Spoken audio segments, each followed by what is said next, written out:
नायक अजितनाथ भगवान की, अजितनाथ भगवान की ज्ञान कल्याणक महोत्सव की, वर्तमान शास्त्र नायक भगवान महावीर स्वामी की जय जय जय। समय संत कई संवर्धक आचार्य देव विद्यासागर जी महाराज की जय जय जय। परम पूज्य महामना मुनिराज प्रमाण सागर जी महाराज की,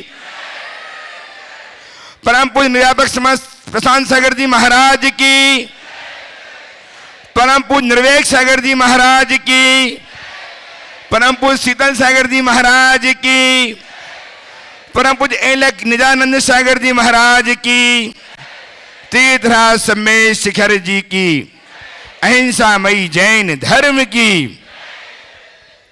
तीर्थराज सम्मेश शिखर के मूल नायक भगवान अजितनाथ स्वामी के ज्ञान कल्याण की शुभ तिथि पर इस धर्म सभा में विराजित सभी श्रोताओं एवं अपने अपने घरों में टीवी के समक्ष बैठ करके अपनी शंकाओं के समाधान प्राप्त कर रहे सभी गुरु भक्तों श्रोताओं को मैं आप सबका आज इस शुभ अवसर पर इस मंच से अनेक अनेक शुभकामनाएं प्रदान करते हुए आप सबको गुरुदेव के चरणों से संबद्ध करने जा रहा हूं।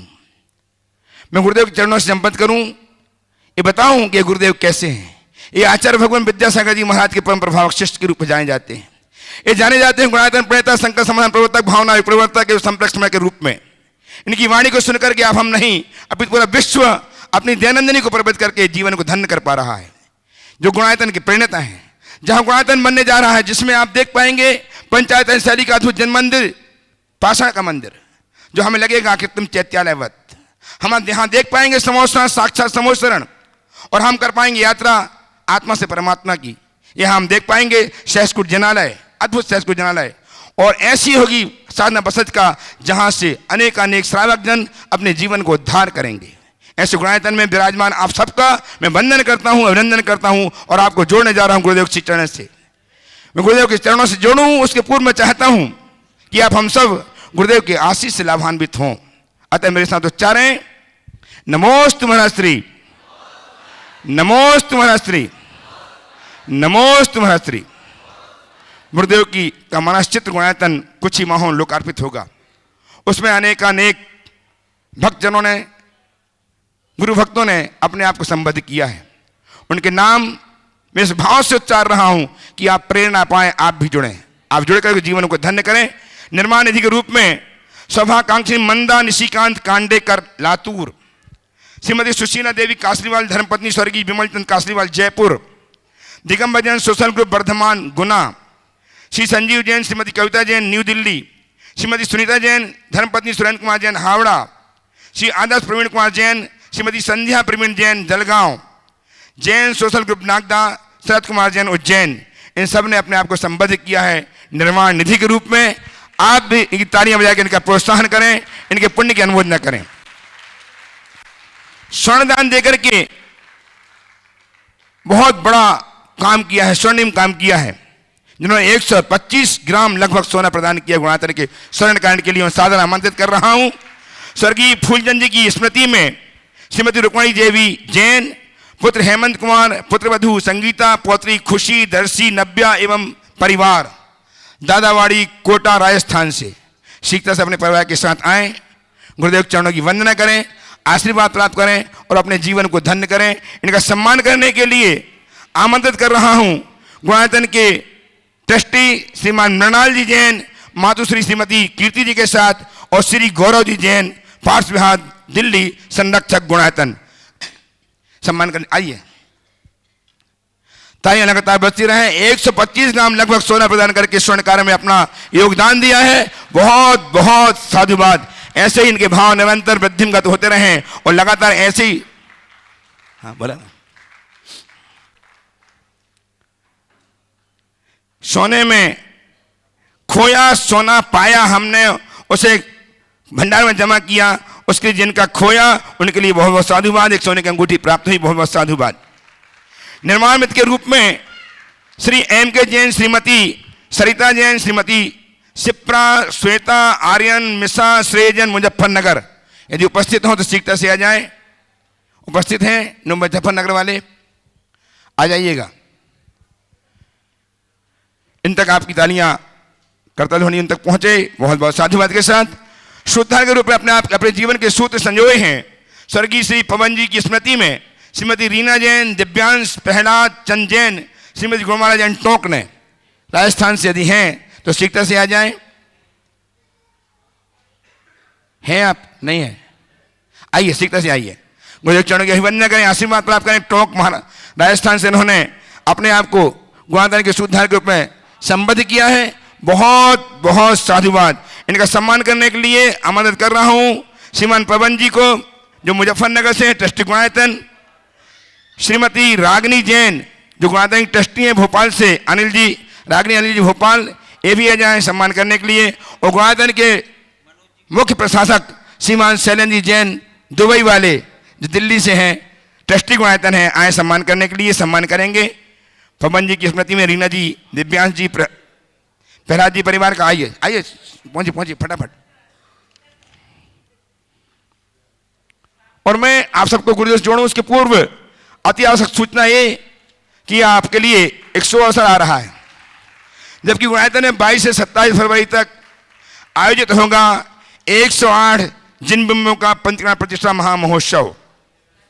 इस महोत्सव के महापात्रों की चयन तिथि शीघ्र ही घोषित होगी, जिसमें आप अपना भाग्य आजमा सकते हैं और महापात्र बनकर के पुण्यवर्धन पुण्य संचयन कर सकते हैं।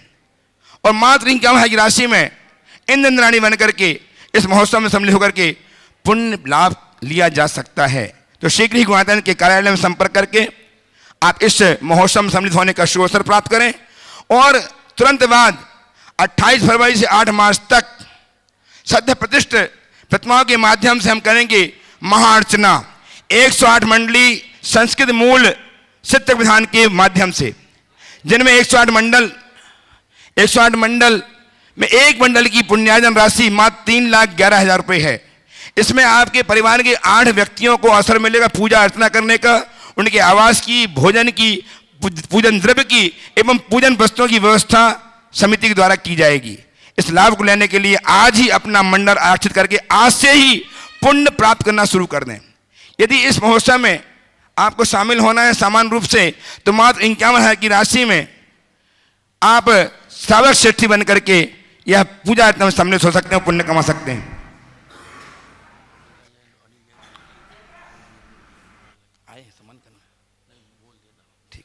ठीक है। इस प्रकार से आप आने वाले समय में अपने आप को जोड़ सकते हैं इन सारी सूचनाओं के साथ कि आप शीघ्र अपना नाम आरक्षित कराएं। ठीक है। पवन जी जैन आ गए? नहीं है। पवन जी जैन, अजय मंजू जैन, यूएस श्रीमती संरक्षक ह्यूस्टन अमेरिका ने चारों कोणों के जिनालय में एक वेदी और एक प्रतिमा का सौभाग्य प्राप्त किया है। बहुत बहुत आपकी तालियां उन तक ह्यूस्टन तक पहुंचे। महाश्री आप इनके बारे में 1 मिनट देखिए। हाँ। अजय मंजू, विजय मधु और अनिल अमिता, ये तीनों भाइयों की जोड़ी है और तीनों गुणायतन के शिरोमणि संरक्षक हैं। इनकी बहन जी सुषमा जी भी जो अमेरिका में रहती हैं, वो भी गुणायतन से संबद्ध है। कल पवन जी के माध्यम से उनका संदेश आया कि हमें भगवान विराजमान करना है। बहुत थोड़ी सी व्यवस्थाएं बची हुई थी और उनके आग्रह को स्वीकार करते हुए जो पंचायतन शैली के जिनालयों में चारों कोनों के जिनालय हैं, उनमें एक जिनालय में भगवान और वेदी का सौभाग्य उनको प्राप्त हो गया है। मैंने आशीर्वाद दे दिया है। आज वो अमेरिका में बैठ कर के इस कार्यक्रम को देख रहे हैं। मेरा उनके लिए यहीं से आशीर्वाद है। और दूसरी ओर से अनिल जी, अमिता जी की ओर से भी एक वेदी और प्रतिमा जी निर्धारित हो गई हैं। अब लगभग सभी पूर्ण हो गए हैं, कोई बचे नहीं हैं। इसलिए इनकी पुण्य की भूरी भूरी सराहना सबको करनी है। पवन जी इसमें निमित्त बने। पवन जी भी उनके भाई होते हैं और ये भी गुणायतन के ट्रस्टी हैं। ये सब एक पूरा परिवार जुड़ा है। एक बार पूरे परिवार का करतल ध्वनि से स्वागत करना चाहिए। पवन जी आए, गुरुदेव चरणों की वंदना करें, आशीर्वाद प्राप्त करें। उनका सम्मान करने के लिए आमंत्रित कर रहा हूँ गुणायतन के मनोज जी और श्रीमान सुभाष जी CEO, मनोज जी जैन कन्नौज एवं सुभाष जी CEO और सुनील जी भी आ जाएं सम्मान करने के, अच्छे सम्मान कीजिएगा इनका। हमारे बीच में मुजफ्फरनगर से श्रीमान पवन जी, मुजफ्फरनगर ट्रस्टी गुणायतन का सम्मान, पहुंचिए जल्दी जल्दी चलिए चलिए। और अब मैं आपको लिए चलता हूं, मैंने सम्मान के लिए उपस्थित हों। कौन है, कौन बैठा है? भाभी, हाँ आ जाइए, बुला लो, बोला क्या नाम है, आ जाओ। अमिता जी, अमिता जी ट्रस्टी गुणायतन, आइए सीखता से। और अब मैं लिए चलता हूं आपको गुरुदेव के चरणों में, जहां से हम उनके श्रीमुख से पाएंगे समाधान शंकाओं के। प्रथम प्रश्न के लिए आज हमारे बीच में जैन सोशल ग्रुप नागदा उज्जैन, जो 186 मेंबर गुरुदेव चरणों स्थान में खड़े हो जाएं सभी लोग, पहला प्रश्न प्रस्तुत करेंगे। और इन्हीं के साथ दूसरा प्रश्न प्रस्तुत करेंगे कमल नयन जी चपलौत नागदा। ये दोनों एक एक प्रश्न प्रस्तुत करेंगे और समाधान प्राप्त करेंगे। श्री जैन सोशल ग्रुप नागदा उज्जैन से राजन जी काठडे बोलिए। काठेड़, हाँ बोलो बोलो। राजेंद्र काठेड़, जैन सोशल ग्रुप नागदा जिला मध्य प्रदेश से हम जिला उज्जैन से पधारे हैं और आपको सभी संतों को नमन वंदन व नमस्तु करते हैं। साथ ही हमारा प्रश्न ये है, शंका का समाधान आप करिएगा कि क्रिया बड़ी है या मन के भाव बड़े हैं, और अगर मन के भाव बड़े हैं तो फिर जैन समाज क्रिया पे ही सर्वाधिक जोर क्यों देता है? देखिए, क्रिया बड़ी है या मन के भाव बड़े, मैं कहता हूँ न क्रिया बड़ी है न भाव बड़े हैं। जिनकी भाव सहित क्रिया है सच में वही बड़ा है। समझ गए? मैं सोचता हूँ ज़्यादा उत्तर देने की आवश्यकता नहीं। चलिए आगे। कमल नयन जी चपलौत नागदा से प्रश्न प्रस्तुत करें और तैयार रहें श्रीमान मनोज जी शोगानी सवाई माधोपुर सर्वात सिद्धि नवयुग मंडल त्रिनाथंबोर। बोलिए। नमोस्तु महाराज श्री। मेरा प्रश्न यह है कि तीर्थाधिराज श्री सम्य शिखर जी पर्वत वंदना गिरी वंदना हम करते हैं, एक एक टूक की वंदना करते हैं। वहाँ पे लिखा है कि इस टूक की वंदना का लाभ 1 करोड़ पोषद उपवास, 32 करोड़ पोषद उपवास आदि आदि ऐसा लाभ वहाँ पर बताया गया है। तो यहाँ पर गिरिराज की वंदना करने से, टूक की वंदना करने से आपके कर्मों की निर्जरा होती है या पुण्य का बंधन होता है? देखिए, दोनों काम होता है। बिल्कुल बहुत अच्छी बात आपने की है और ये पूरे देश और दुनिया को समझने की चीज़ कि ये तीर्थराज कोई साधारण पर्वत नहीं है।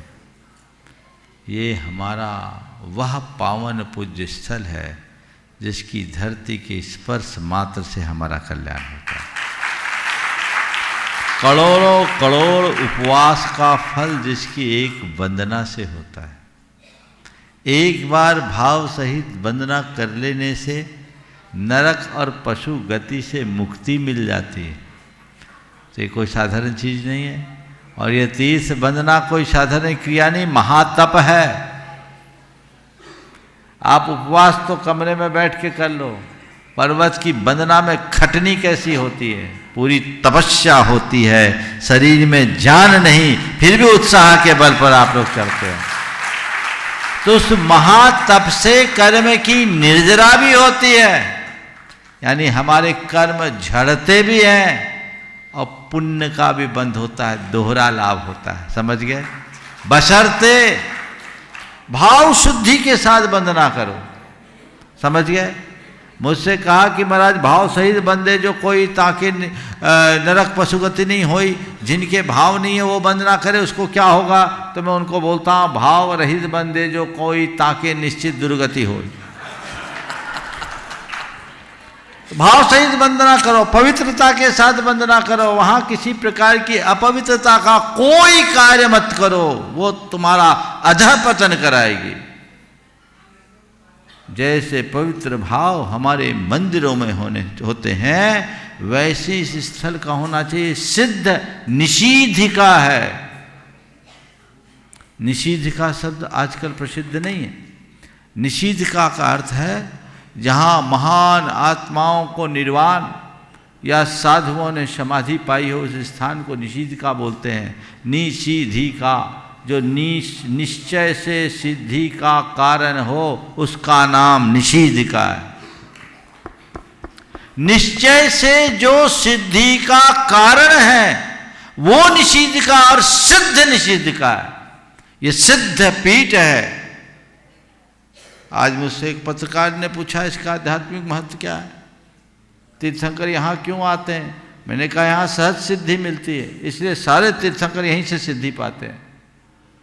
ये यहाँ की ऊर्जा का महत्व है, यहाँ का कण कण पावन है और हमें इसकी पावनता को बना के रखना।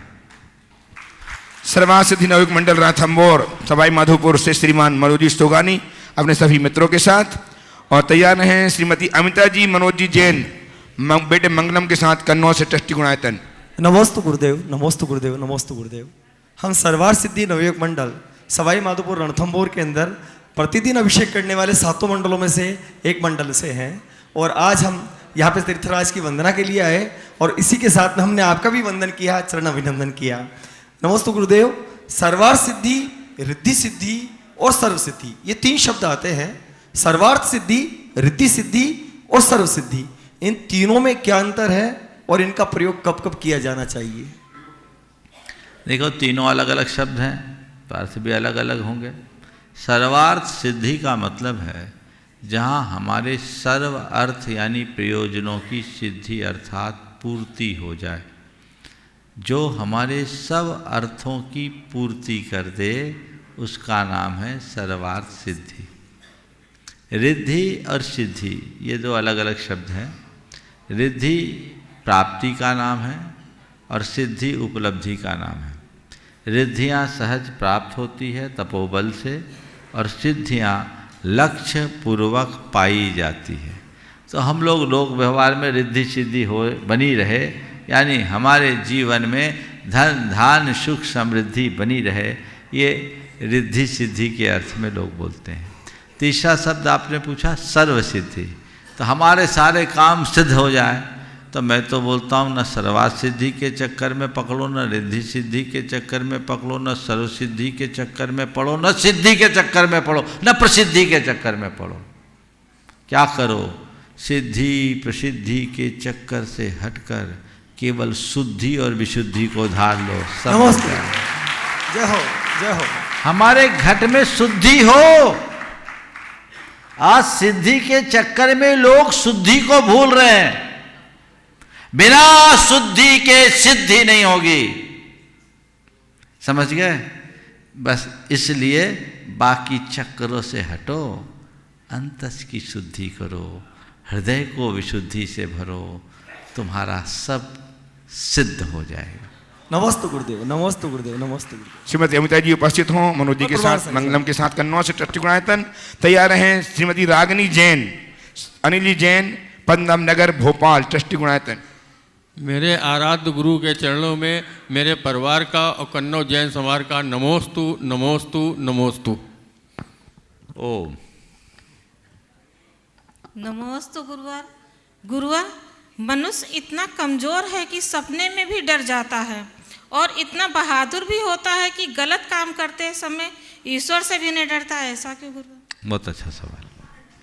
इतना कमजोर क्यों कि सपने से भी डर जाता है, और इतना बहादुर क्यों कि ईश्वर से भी नहीं डरता, है ना? देखो, मैं इसका जो कारण है वो बताता हूँ। सपने में मनुष्य अपनी ओरिजिनलिटी में जीता है। बहुत ध्यान से सुनो। सपने में मनुष्य अपनी ओरिजिनलिटी में जीता है, इसलिए उसे डर लगने लगता है, और जब व्यवहार में आता है तो कृत्रिमता का मुखौटा ओढ़ लेता है, इसलिए से कुछ डरता नहीं। उसके अंदर बहुत सारी चीज़ें आ जाती है, वो ईश्वर के अस्तित्व को भी नकारना शुरू कर देता है, उसका विश्वास बड़ा छद्म बन जाता है। इसीलिए सपने में डरता है और सामने में बहादुरी दिखाता है। काश जैसी निश्चलता सपने में है वैसी निश्चलता जीवन व्यवहार में घट जाए, तो मनुष्य के जीवन में कोई विसंगति। महाराज श्री, जन्म कुंडली पर कितना विश्वास करना चाहिए, और जैसे जैसे हम बड़े होते जाते हैं क्या उसी कुंडली से पूरा अपना भविष्य सब निर्माण होता है? देखिए, जन्म कुंडली पर कितना विश्वास करना चाहिए, आपने ये सवाल किया है। अगर मेरा अभिमत पूछो तो मैं कहूँगा आज के समय में जन्म कुंडली ही अप्रासंगिक हो गई तो विश्वास क्या करें? क्यों? न जन्म का स्थान नियत रहा, न जन्म का काल। पहले लोगों का स्वाभाविक जन्म होता था और अपने घर में ही जन्म होता था, उसके हिसाब से उसका इष्टकाल निकाला जाता था और जन्म पत्री बनती थी। अब तो जन्म पत्री पहले बन जाती है, बच्चा बाद में पैदा होता है, और वो भी पहले से डेस्टिनेशन तय हो जाते हैं। हाँ, अब कोई व्यक्ति है, मधुबन का बच्चा है, उसकी डिलीवरी कहाँ हो रही है? तो रांची में हो रही है, कोलकाता में हो रही है। तो अब उसकी जन्म पत्री कहाँ से बनेगी? जहाँ उसने जन्म लिया वहाँ से बनेगी। तो जन्म ना उसको यहाँ था, आपने जन्म वहाँ दिया। जन्मना 4 रोज बाद था, आपने आज ही जन्म करवा लिया डॉक्टर की सुविधा से। तो जन्म पत्री, अब जब जन्म पत्री सही नहीं तो उसकी प्रासंगिकता कहाँ बनेगी? फिर उस पर भरोसा करके क्या करोगे? इसलिए मैं जन्म कुंडली वगैरह को नहीं मानता। लोग मानते हैं, ज्योतिष की विद्या है, सही है, पर आज उसकी व्यवस्थाएं उल्टी हो गई। इसलिए जिनको मानना है वो माने, पर इन सब बातों से बहुत ज़्यादा कुछ होने जाने वाला नहीं है, अंतरंगों को पिछाने। श्रीमती शशि जैन हिंगन घाट महाराष्ट्र उपस्थित हों। तैयार हैं श्रीमान गौरव जी जैन, पार्श्व महाराज दिल्ली, संरक्षक गुणायतन। नमोस्तु महाराज जी, नमोस्तु। मेरे पूरे परिवार की ओर से सभी महाराजों को नमोस्तु नमोस्तु। महाराज जी, मेरा प्रश्न है, हमारी आत्मा का रूप कैसा है, और जब हम अपनी आत्मा से जुड़ना चाहते हैं तो उसे हम कैसे उपस्थित करें? आत्मा का रूप कैसा है? आत्मा अरूपी है, उसका रूप ही नहीं है, तो हम उसका रूप क्या बताएं? अब आत्मा में जाएं तो उसका एहसास कैसा करें? कुछ मत करो। जिसमें रूप ना हो, जिसमें रंग ना हो, जिसमें गंध ना हो, जिसमें स्पर्श ना हो, जिसे छुआ ना जा सके, जिसे चखा ना जा सके, समझ लो जो है वही आत्मा है। गुणायतन के संरक्षक श्रीमान गौरव जी जैन, पार्श्व महाराज दिल्ली से। और तैयार रहेंगे गुणायतन के CEO श्रीमान सुभाषित जैन संवेदना व्यक्त करने के लिए गुणायतन की ओर से। हे गुरुवर, नमोस्तु नमोस्तु नमोस्तु। ये गुरुवर, हमारे जीवन में कर्मों के अलावा और भी कुछ है जो हमें प्रभावित करता है?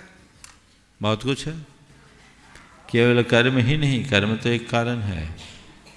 कर्म के साथ दैव है, काल है, भवितव्य है, ये सब भी कारण है।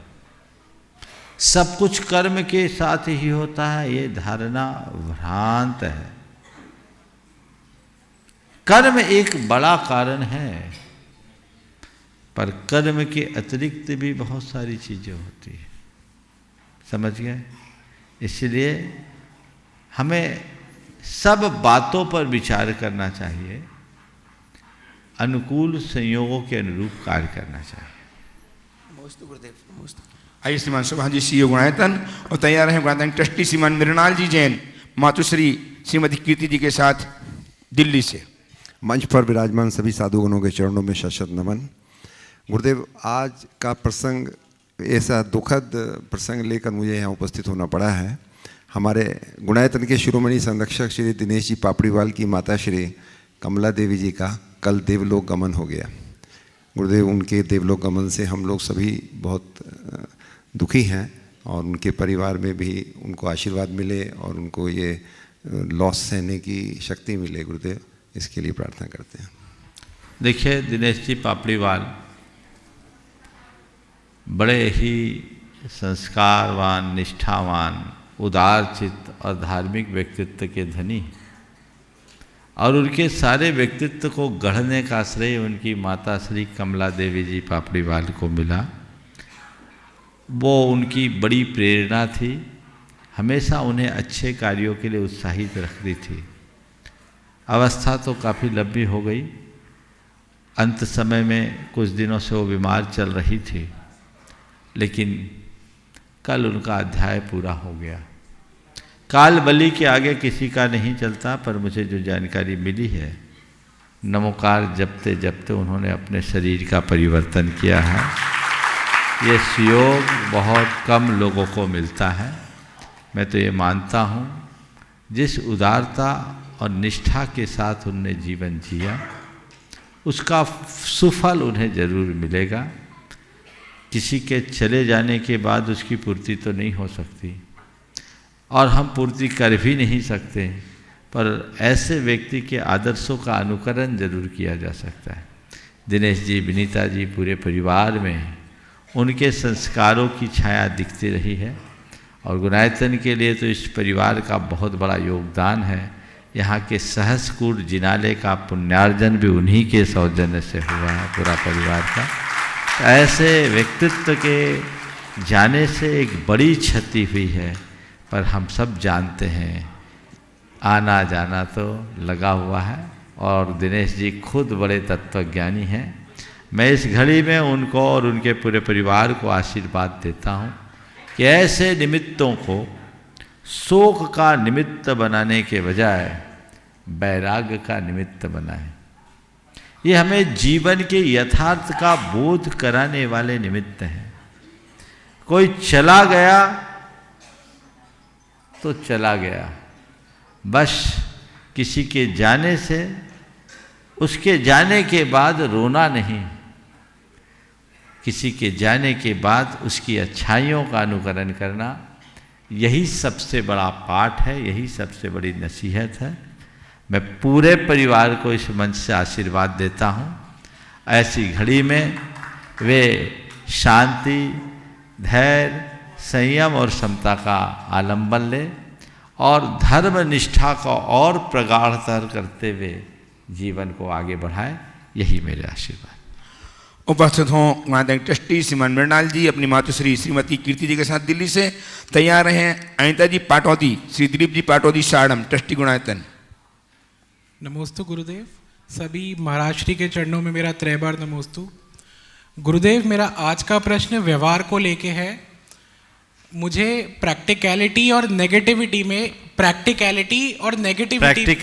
हाँ, और नेगेटिविटी में एक बहुत थिन लाइन होती है, उसका डिफरेंस समझना है। बहुत छोटी सी एक रेखा होती है, उसका डिफरेंस समझना है। जीवन में बहुत बार हमारे साथ ऐसे लोग मिलते हैं या इंस्टेंसेस होते हैं जब हमारे साथ बुरा या बहुत बुरा होता है, तो मानसिकता एक ऐसी बन जाती है कि ऐसे लोगों से दूर रहो, उससे हमारे जीवन के डिसीजंस प्रभावित होते हैं। बट मुझे ये सीख मिली है कि अपने आप कर्म सुधारो, क्योंकि वो आपके कर्मों का रिजल्ट है। तो कब तक हम अपने कर्मों को ब्लेम करते रहें और बुराई लेते रहें, ये सांसारिक जीवन के लिए तो मुश्किल ही है हमारी उम्र में। देखिए, बहुत अच्छी बात। देखिए, सबसे पहली बात तो मैं ये कहूँगा, नेगेटिव और पॉजिटिव के अर्थ को ठीक तरीके से समझें। पॉजिटिविटी का मतलब ये नहीं कि सब बातों को स्वीकार लिया जाए, और नेगेटिविटी का अर्थ ये भी नहीं है कि किसी चीज़ को हमने नकार दिया। स्वीकारना मात्र पॉजिटिविटी नहीं है, और नकारना मात्र नेगेटिविटी नहीं है। मेरी राय में पॉजिटिविटी और नेगेटिविटी का अर्थ कुछ और है। पॉजिटिविटी का अर्थ स्वीकार या अस्वीकार होने योग्य हर प्रसंग को अपने लिए हितकारी के रूप में देखना। कई जगह कुछ चीज़ों को नकारना भी हमारे लिए पॉजिटिव होता है, और कुछ चीज़ों को स्वीकारना भी हमारे लिए नेगेटिव होता है। मैं आपसे पूछूं, किसी ने आपको जहर दिया, आपने उसे नकारा, ये आपके लिए पॉजिटिव है या नेगेटिव? पॉजिटिव। और दूसरा किसी ने कहा नहीं, हमने तो सुना बी पॉजिटिव, जहर को अमृत मान के पी लो, स्वीकार लिया। तो तुम्हारा स्वीकारना नेगेटिव हुआ या पॉजिटिव? नेगेटिव। समझ में आ गई? तो बहुत सारी बातों को स्वीकारना भी नेगेटिव है और अस्वीकारना भी पॉजिटिव है। तो इसमें दिमाग लगाओ, क्या मेरे लिए हितकर है? आकुलता नहीं रखना, नकारात्मक बात में भी सकारात्मकता का दर्शन करना, यही हमारी पॉजिटिविटी की पहचान है। और जिनसे हमारे चित्त में क्षोभ उत्पन्न होता हो, अशांति उत्पन्न होती हो, और जो हमारे जीवन की सहजता और सरलता को खंडित करते हों, उनसे सुरक्षित दूरी रखो। पॉजिटिव होने का मतलब ये नहीं है कि जिनसे हमारे विचार नहीं मिलते उनके गले में हाथ डाल के चलो। सुरक्षित दूरी रख के चले, तब हम अपने जीवन को सफलीभूत कर सकें। उपस्थित हों श्रीमती अनीता दिलीप जी पाटौदी, श्रीमती पाठशाड़म से श्रीमती पुष्पा जी जयपुर के साथ, और तैयार रहेंगे। ओम। हाँ, नमोस्तु गुरुदेव। बोलो। मेरी संख्या यह है कि हम संसारी प्राणी जो भी कुछ सोचते हैं भविष्य को लेकर, लेकिन जब वह पूर्ण नहीं होता है तो बहुत निराशा होती है।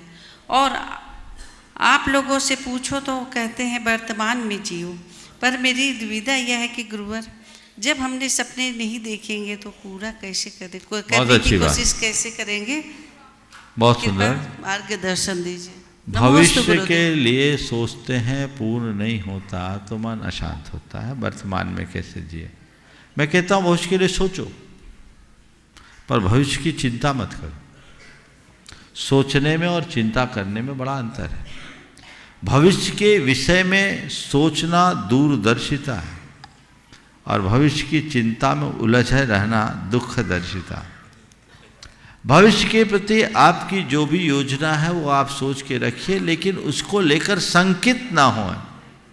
चीज़ें अपने आप बदलेगी। प्रयास करें, सदैव एक बात को ध्यान में रखें कि हमारे हाथ में प्रयास है, परिणाम नहीं। इसलिए प्रयास करें, परेशान ना हो, चीज़ें सामने घटेगी और हमारा जीवन बेहतर बनेगा। ओम। नमोस्तु गुरुदेव। एक मिनट। किसको बुलाना है? हाँ, उपस्थित हों डॉक्टर सतीश जी सुनैना जी दोषी अखलूज से। सतीश जी सुनैना जी खड़े हो जाएं प्रस्थान में, जल्दी आइए। और तैयार रहें व्रती बहन दीक्षा जी जैन कोतमा। दीक्षा जी कोतमा से तैयार रहेंगी। बोलिए बोलिए, आप बोलिए, आप शुरू कीजिए। नमोस्तु नमोस्तु नमोस्तु गुरुदेव। मेरा यह सवाल है कि हम नमोकार मंत्र 9 बार बोलते हैं, लेकिन कभी गलती से 8 बार हुआ या 10 बार हुआ तो कुछ पाप लगता है, प्रॉब्लम आता है क्या? देखिए, 8 बार हुआ या 10 बार हुआ तो पाप लगता है या प्रॉब्लम होता है कि नहीं? भाई, जो आपका प्रयोजन था वो पूरा नहीं किया। 8 बार क्यों हुआ या 10 बार क्यों हुआ, इसका मतलब कहीं ना कहीं एकाग्रता की कमी है, और बिना एकाग्रता के आपकी कोई कमाई होने वाली नहीं। इसलिए 9 बार ही करो, और ये मान के चलो कि 8 बार करेंगे तो घाटा है और 10 बार करेंगे तो गड़बड़ है, इसलिए हमको 9 बार ही करना है। नमस्ते नमस्ते।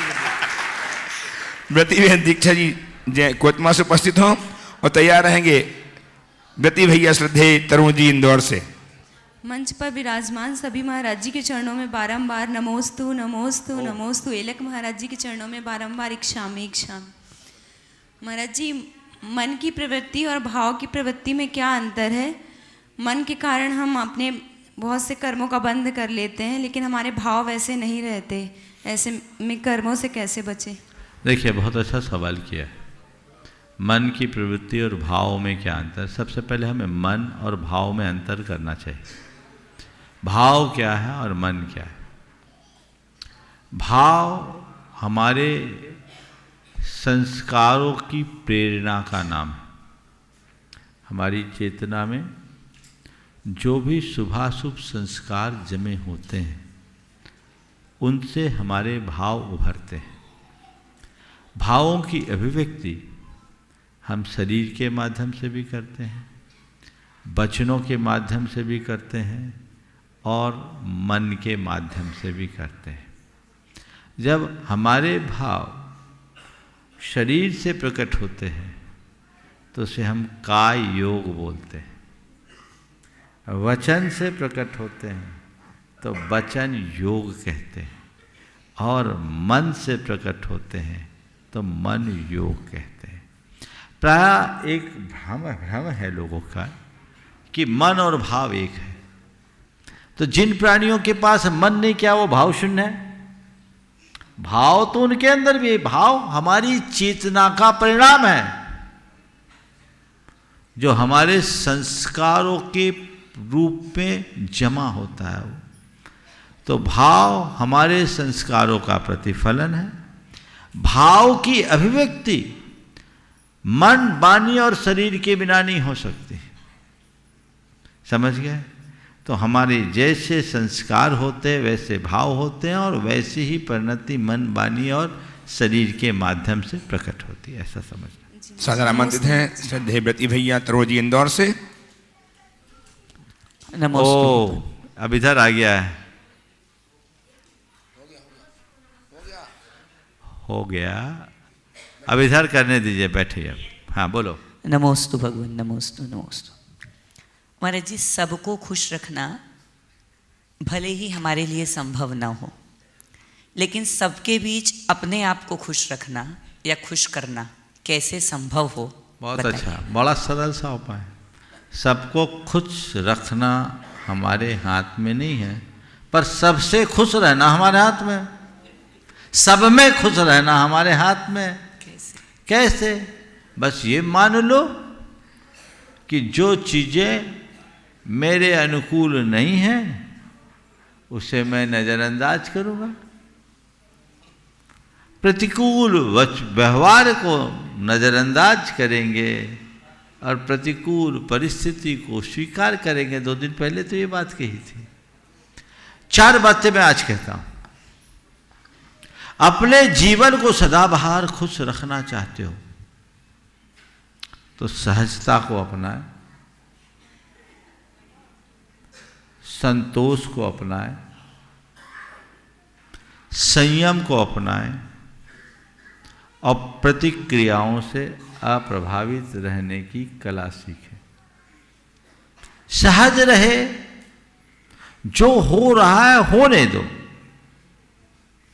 और ये सहजता तब आएगी जब आप चीजों को पकड़ने की आदत से मुक्त होंगे। आज कहते हैं ना, लेट गो करो। छोड़ने की आदत, क्षमा करने का भाव जिसके हृदय में बनता है, जगता है, वो बड़ा सहज रहता है और उसको आनंद आता है। संतोष, अपने मन की आकुलता व्याकुलता को शांत करो। कर्म करो, फल को लेकर के प्रभावित मत हो। जब कभी हम संतोष की बात करते, व्याख्या लंबी हो जाएगी, मैं संक्षेप में ही बोल रहा हूँ। संतोष की बात, क्योंकि आज हमें महाराजों को सुनना है, तो संतोष की बात करते हैं तो संतोष का लोग संबंध पैसों से लेते नहीं। संतोष का मतलब है हर स्थिति में प्रसन्न होकर के जीना। जीवन में संयम यानी अपने आवेगों पर नियंत्रण की कला विकसित करना और प्रतिक्रियाओं से बचना, प्रतिक्रियाओं से अप्रभावित रहने की कला विकसित कर लेना। यदि ये बातें मनुष्य अपने जीवन में अंगीकार कर ले तो उसको खुश रहने से कोई नहीं रोक सकता। मनश्री, नमोस्तु मनश्री, नमोस्तु मनश्री। तीर्थ क्षेत्र की महिमा का वर्णन करते हुए आचार्य श्री ने एक दोहा लिखा है। तन की गर्मी तो मिटे, मन की भी मिट जाए, तीर्थ जहाँ पर उभय सुख, अमिट अमित मिल जाए। अर्थात पावन तीर्थों के वंदना का ये महिमा है कि हमारे शरीर संबंधी बीमारी और विकृतियां तो दूर होती ही हैं, मन की भी गर्मी मिट जाती है। और गुरु जी के आशीर्वाद से इस सिद्ध क्षेत्र में आने पर यह अनुभव आप लोगों को तो होता ही होगा, हमें भी इसका अनुभव हुआ कि आत्मिक शांतियों परिणामों की निर्मलता सहजता से यहाँ उपलब्ध हो जाती है। और इसके साथ साथ गुणायतन में आकर के, और जब इस गुणायतन में निर्मित होने वाले मंदिर का अवलोकन किया, उस समय महाराज कह रहे थे आप कुछ कह नहीं रहे, तो नंदीश्वर भक्ति में कुछ पंक्तियाँ आती हैं जिसका भाव ये है कि अच्छे अच्छे लोग उस अकृत्रिम जिनालयों की कृति को देख कर के चुप्पी साध लेते हैं। अर्थात कहने के योग्य कुछ हो तो कहा जाए, अकथनीय को कथन में कैसे बांधा जाए। और हमारे संचालक महोदय सुदर्शन जी बार बार जब गुणायतन के मंदिर की वर्णन करते हैं तो कहते हैं आप अकृत्रिम जिनालयों की जैसी कल्पना आप यहाँ पर देखेंगे। तो हम आज शंका समाधान के इस अवसर पर यही प्रश्न महाराज जी से करना चाहते हैं कि आखिर अकृत्रिम जिनालय कैसे महिमावान होते हैं, इसकी थोड़ी सी झलक आप बता दें जिससे गुणायतन की इस मंदिर की भी झलक स्पष्ट हो सके। देखिए महाराज जी ने जो बात कही है बहुत ही महत्व की बात की, और मैं पिछले लगभग 10 महीने से, अभी बीच के कुछ दिनों से छोड़कर, प्राय एक सामायिक में मैं अकृत्रिम जिनालय में ही रहता हूँ, और वो भी मेरे मस्तिष्क में चल रहा है। अभी रहस्य है, उजागर नहीं करता, लेकिन मुझे लगता है आप लोगों का पुण्य रहा तो वो भी बहुत जल्दी साकार होगा। मैं महाराज जी से निवेदन करता हूँ कि अगर इसको मैं संक्षेप में बताऊँगा तो शायद न्याय नहीं होगा। इसके लिए कल का सत्र आधा घंटे का मंच के लिए रिजर्व रखिए, कम से कम 10-12 मिनट बल्कि होगा तो मैं आपको आंख बंद कराकर अकृत्रिम जिनालय के दर्शन करा दूँगा। बढ़िया, वो एक अलग आनंदानुभूति होगी। इसलिए महाराज जी से निवेदन है कि दूसरा प्रश्न कर ले तो अच्छा रहेगा। प्रायः देखा जाता है कि जब बच्चे 5वीं 6वीं 7वीं 8वीं क्लास तक होते हैं तब तक तो माता पिता हमारे लिए बहुत हितकारी लगते हैं, और लगता है माता पिता की हर बात मानने में हमारा भला है। किंतु जैसे 9, 10, 11, 12 कक्षाओं में पहुंचते हैं वो माता पिता पता नहीं क्यों हमारे लिए बाधक लगने लगते हैं। लगता हर बात में मम्मी पापा टोकते हैं, और माता पिता बच्चों को अब हितकारी ना लग करके उनके लिए बच्चे सोचते हमारे लिए सुख में बाधक बन रहे हैं। वास्तव में हम ये आपसे कहना चाहते हैं कि महाराज जी कोई ऐसा दिशा निर्देश दें जिससे कि उच्च शिक्षा को जब हम पढ़ने जाते हैं हमारे बच्चे, उस समय भी वो माता पिता उनको उनके हितकारी लगें। आज सबसे बड़े यदि बच्चों को कोई बाधक लग रहा है सुख में तो उनके माता पिता, तो कैसे विचारों को हम विकसित करें कि अपनी पूरी शिक्षा काल में हमारे माता पिता के उपकार और माता पिता हमेशा हमारे हितकारी हैं, ऐसी हमारी धारणा बनी रह सके बच्चों की। इसके लिए आपका मार्गदर्शन करें। बहुत ही गंभीर और व्यवहारिक बात महाराज श्री ने आज यहाँ उठाई। ये बात सही है कि 6वीं 7वीं तक 10-12 साल तक की उम्र तक बच्चे माँ बाप के होते हैं, फिर उसके बाद थोड़े बड़े हो जाते हैं तो अपने दोस्तों के होते हैं, और 17-18 साल की उम्र पार करते करते वो किसी की या किसी के हो जाते हैं। ये चक्कर है, बड़ा विचित्र। हाँ, ये बड़ा विचित्र कारण चक्कर है। इसकी वजहों को पहले हमें समझना चाहिए। इसके पीछे एक हार्मोनल डिफेक्ट तो है ही, पर कुछ और भी कारण है। बच्चे जैसे जैसे बड़े हो जाते हैं, होने लगते हैं, माता पिता का व्यवहार बच्चों के प्रति बदलने लगता है। या तो बच्चों को खुली छूट देने लगते हैं या बच्चों पर ज़रूरत से ज़्यादा नियंत्रण लाद देते हैं। ये दोनों चीज़ें मेरी राय में ठीक नहीं है। खुली छूट मिलने से भटकना स्वाभाविक है। बच्चे फिर चाहे जैसी दोस्ती कर लेते हैं, भटक जाते हैं। ज़रूरत से ज़्यादा नियंत्रण रखने पर भी बच्चों के मन में माँ बाप के प्रति भय उत्पन्न होने लगता है, संकोच उत्पन्न होने लगता है। वे उन्हें अपनी खुशी में बाधक मानने लगते हैं और उनका डायरेक्शन दूसरे की तरफ चला जाता है।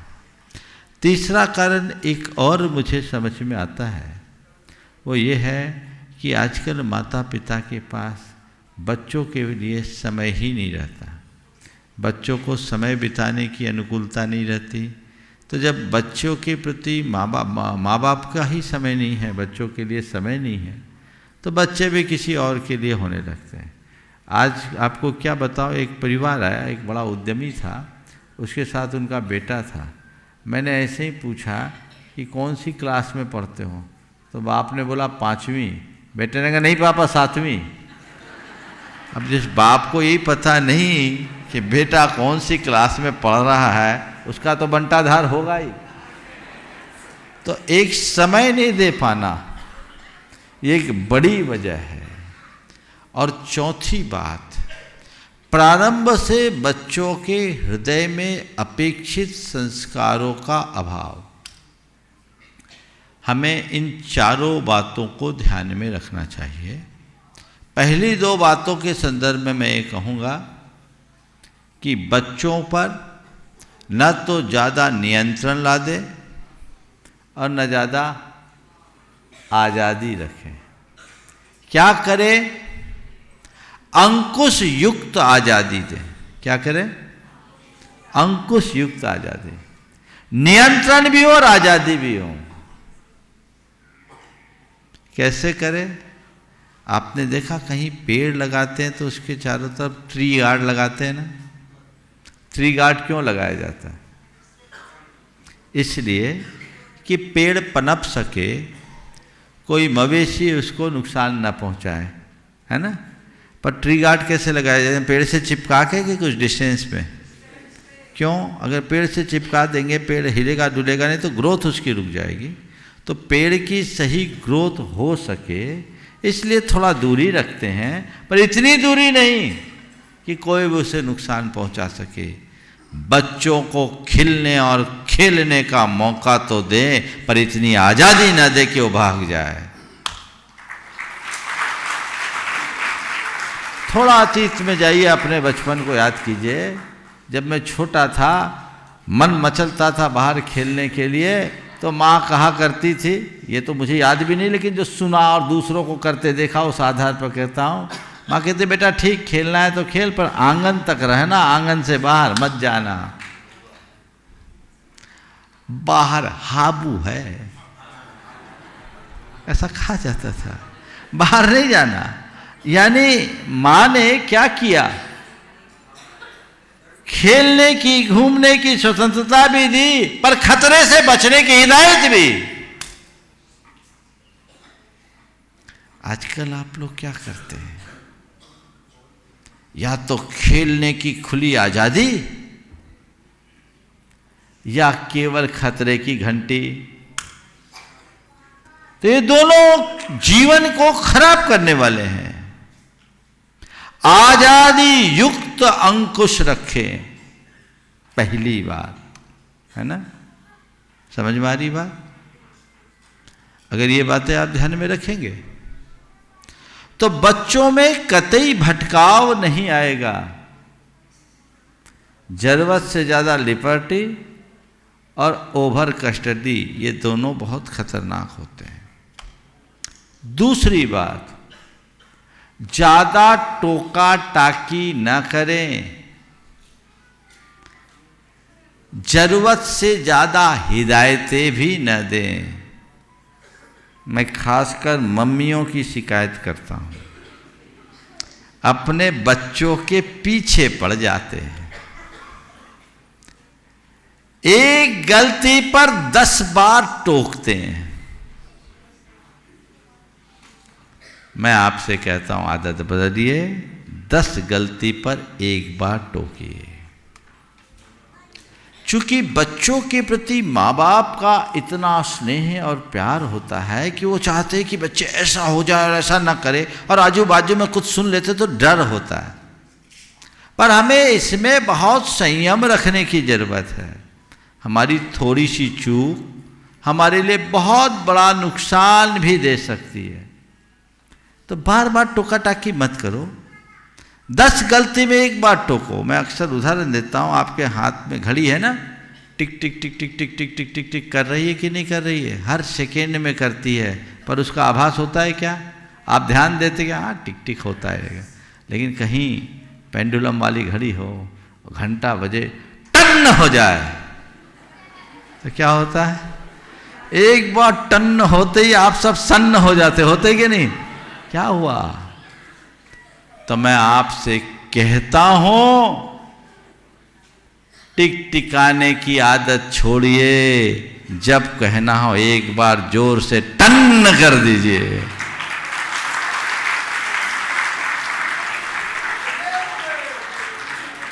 इससे आपकी प्रासंगिकता बनी रहेगी। नहीं तो बच्चे कहते हैं हाँ मम्मी तो ऐसे बकबक करते ही रहती है, पापा तो ऐसे बोलते ही रहते हैं।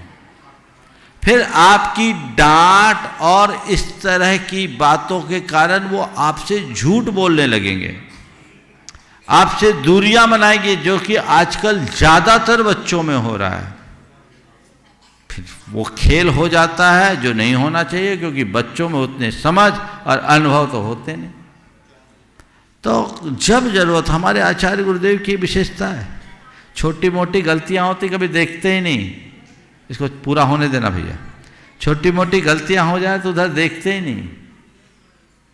कुछ भी होता है तो नज़रअंदाज करते हैं, पर कभी कोई बड़ी गलती होती है ना, एक साथ पूरी फाइल खोल देते हैं।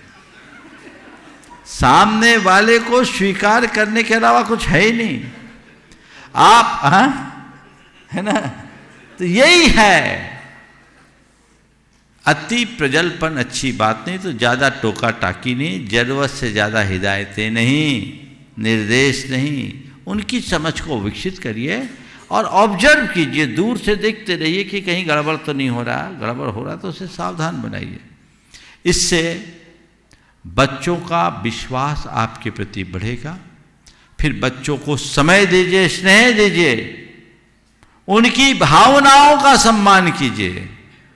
प्राय माँ बाप क्या कहते हैं, ना कर दिया सो ना कर दिया, एक बार ना तो ना। बहुत से होते हैं ना, कई बच्चे कहते हैं हमारे पिता पापा बड़े जिद्दी हैं, ना यानी ना, है ना। आज बच्चे बहुत खुश हो रहे हैं, उनके मतलब की बात आ रही है। हाँ ठीक है ना, इसका दूसरा एपिसोड भी है, हिसाब तो बराबर होगा।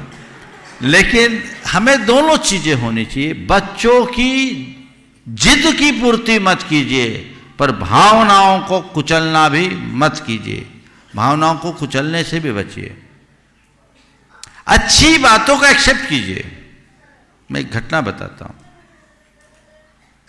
थोड़ा सा लंबा हो गया है लेकिन बहुत अच्छी बात महाराज ने आज उठाई है, इसलिए मैं इसको चलने दूंगा।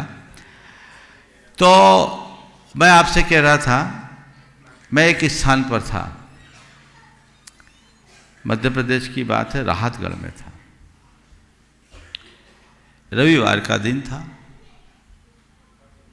एक डॉक्टर दंपति मेरे पास आए, परिवार के साथ आए। प्राय वो आहार देने के लिए आते थे। उस दिन वे आहार के बाद 11 बजे आए, बैठे। मैंने ऐसे ही सहज ही पूछा, आज विलम्ब क्यों हो गया? बोले महाराज आज अलग घटनाक्रम हुआ। बोले क्या? बोले मेरी बिटिया की, हम लोगों का रविवार का मन था कि चलना है, चलेंगे। बिटिया पहले बोले इसके कारण लेट हुए। बोले क्या हुआ? बोले महाराज जी हम लोग जब आ रहे थे तो इसकी भी इच्छा थी कि हम भी चले, तो क्या हो गया, ले आते। बोले नहीं है, चूँकि इसका एग्ज़ाम है, बोर्ड एग्ज़ाम, तो हमने मना कर दिया कि तुम्हें नहीं जाना, तुम अपनी पढ़ाई करो, क्योंकि हम लोग जाएंगे, शाम तक आएंगे, पूरा दिन खराब होगा। बेटी कह रही पापा अगर महाराज का आशीर्वाद मिल जाएगा तो मेरा परफॉर्मेंस और अच्छा होगा, बहुत दिन से मैंने दर्शन नहीं किए, मेरी जाने की इच्छा, प्लीज़ ले चलिए। नहीं नहीं, तुम्हारा पूरा दिन खराब हो जाएगा, तुम अपना प्रिपरेशन करो, तुम पढ़ाई करो, तुम्हें नहीं जाना। और बेटी को मना करके वे गाड़ी पे सवार हुए और चल दिए। उनने कहा महाराज जी मैं 15 किलोमीटर तक आया और मेरे आंखों के सामने मेरी बेटी का वो मायूस चेहरा दिखता रहा, कानों में आवाज़ गूंज रहे, पापा महाराज के दर्शन कर लूँगी तो मेरा परफॉर्मेंस और अच्छा होगा, मैंने अपना कोर्स कंप्लीट कर लिया है, मुझे भी ले चलो पापा, प्लीज़ मुझे ले चलो। बोले महाराज जी मुझसे रहा नहीं गया, मैं 15 किलोमीटर से अपनी गाड़ी रिवर्स ले आया और बेटी से कहा बेटी सॉरी, चलो तुम भी चलो। महाराज ये मेरे से लिपट के इतनी जोर जोर रोई और आज मुझे जो खुशी मिली मैं कह नहीं सकता। महाराज जी आहार नहीं दे पाया, लेकिन आज आपके चरणों में आने का जो सुख है वो अनंत गुना हो गया। ये है भावनाओं की कद्र करने का सुफल। आप अपने बच्चों के साथ कैसा व्यवहार करते हो? मैं आपको बोलूं, अधिकतर माँ बाप अपने बच्चे को अपने जी का लाल नहीं अपना एसेट मान के चलते हैं। समझ गए ना? एसेट्स है, फिक्स एसेट्स है। अरे बच्चे तुम्हारे कलेजे के टुकड़े, धरोहर नहीं। इसे समझिए, भावनाओं को संभालना बहुत जरूरी है। भावनाओं को कुचलना मत और जिद को कभी पूरी करना मत। बच्चे जितना भी जिद करे, जिद तो मानना ही नहीं, अच्छी बात को पूरी करने में कोई और कसर नहीं रखना। बच्चों को समय दोगे, स्नेह मिलेगा, संस्कार मिलेगा तो बच्चों का इधर उधर भटकाव नहीं आएगा।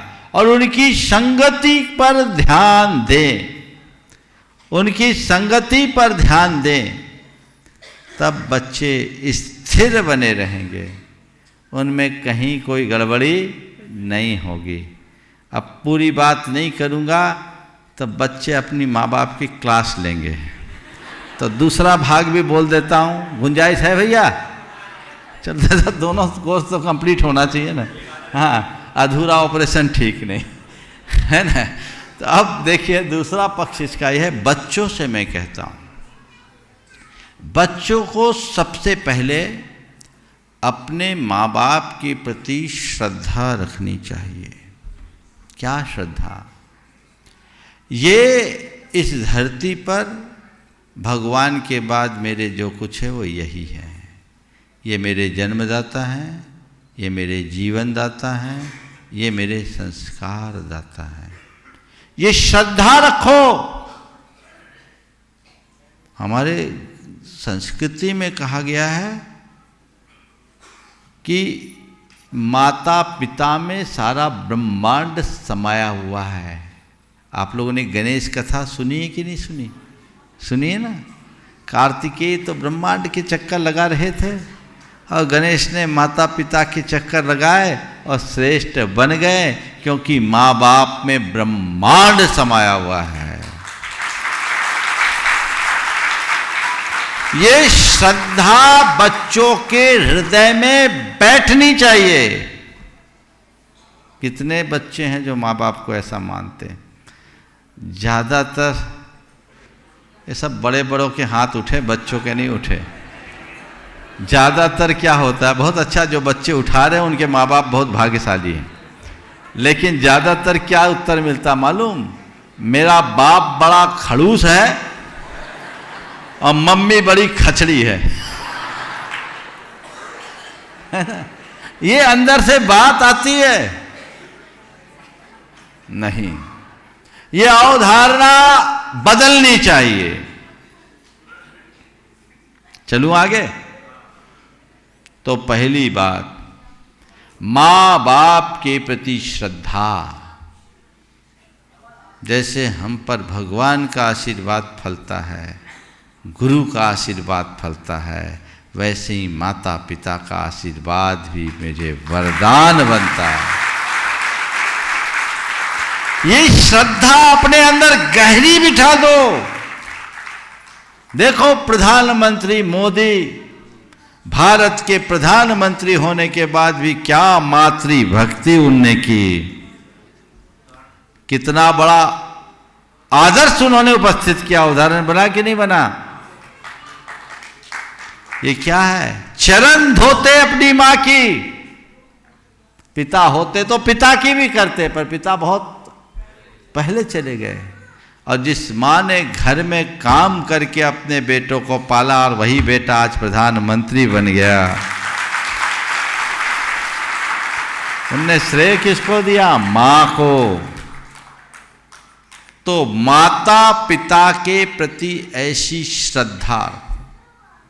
दूसरी बात, मां बाप के प्रति विश्वास रखो। श्रद्धा तो हमारे अंदर है ही, विश्वास कि ये जो कुछ भी कहेंगे, जो कुछ भी करेंगे, वो मेरे हित के लिए करेंगे, क्योंकि इस दुनिया में मेरा सबसे बड़ा हितैषी यदि कोई है तो मेरे माता पिता हैं।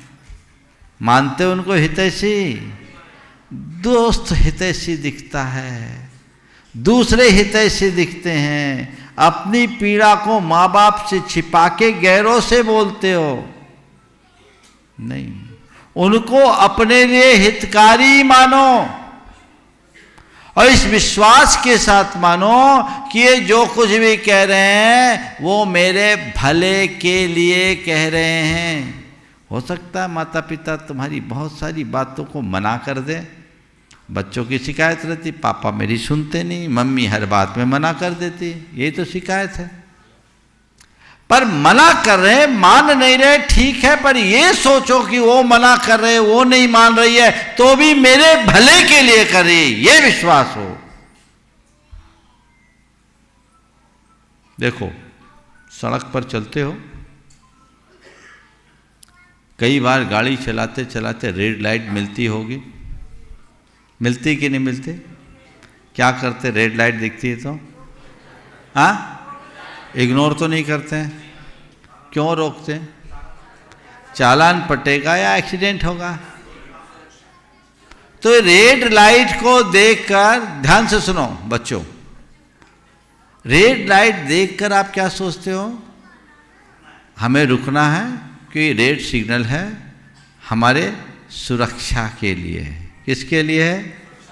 हमारे सुरक्षा, हमारी इच्छा के विरुद्ध है, हमें अवरोध उत्पन्न कर रहे हैं, पर फिर भी इसमें मेरी सुरक्षा है, ये विश्वास होता है ना।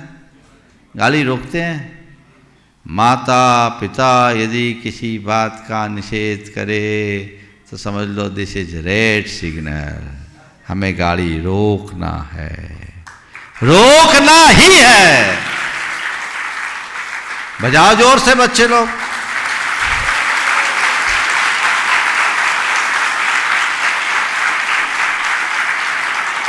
समझ में आ रही है बात? ये विश्वास मन में बिठा लीजिए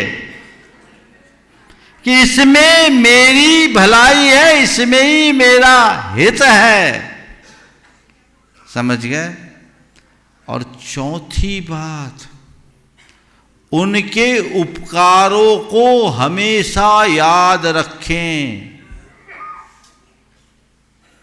उनके उपकारों को याद रखें। मां ने 9 महीने तक मुझे पेट में रखा, अगर पेट से परलोक पहुंचा दिया होता तो, आजकल ऐसा होता है ना, जन्म दिया किसी झाड़ी में नहीं फेंका, अगर झाड़ी में फेंक दिया होता तो चील कौवे अपना त्यौहार मनाते या किसी अनाथालय में पढ़ रहे होते, और क्या होता। हमें पाल पोस कर बड़ा किया, जीवन दिया, संस्कार दिया, तब हम इस प्रकार बन पाए हैं। तो मेरे शरीर का एक एक बूंद खून माता पिता के कृपा का प्रसाद है। मेरे ऊपर उनके अनंत उपकार हैं। ये चारों बातें याद रखोगे ना तो झंझट ही नहीं रहेगी। कुछ भी हो जाए माँ बाप तुमसे अलग नहीं हो सकेंगे। बहुत बहुत सभी के लिए आशीर्वाद। सवाल तो महाराज श्री का भी होना था, कल के लिए देखेंगे। बहुत अच्छा प्रश्न आज महाराज श्री ने उठाया आप लोगों के लिए। एक बार महाराज श्री के जयकार के साथ आप सब उसे संपर्क करें। बोलिए परम पूज्य आचार्य गुरुवर श्री विद्यासागर जी। जय जय जय परम पूज्य महामना ब्रह्मा सागर जी महाराज की।